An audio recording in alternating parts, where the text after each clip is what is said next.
இந்த பாளையக்காரர் வரலாறு மட்டும் இல்லைங்க, இந்தியாவோட வரலாறில் பெரும்பான்மையான வரலாறு நம்மால் அறியப்படுகிறது வந்து பார்த்திங்கன்னா வெளிநாட்டினர் குறிப்பில் தான் அறியப்படுது.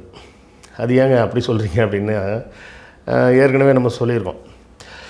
ஏற்கனவே நான் பல தடவை சொல்லியிருக்கேன், நம்ம ஊரில் வந்து அசோகருக்கு முன்னாடி கல்வெட்டு எழுதுகிற பழக்கம் கூட கிடையாது.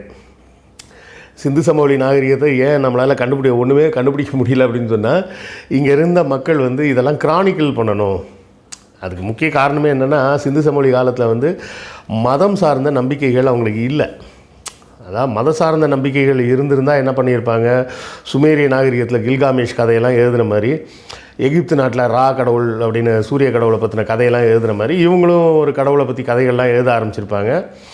அப்போ இந்த கடவுளை பற்றி கதைகளை எழுதி வைக்க அதுக்கு பின்னாடி வரக்கூடிய மன்னர்கள் என்ன பண்ணியிருப்பாங்க, அப்போ நம்ம கதையும் சேர்த்து எழுதுறா அப்படின்னு சொல்லி அந்த கதைகளை எழுதி வைக்கக்கூடிய, தங்களுடைய வாழ்க்கையில் நடந்த செய்திகளை எழுதி வைக்கக்கூடிய ஒரு மரபு வந்திருக்கும்.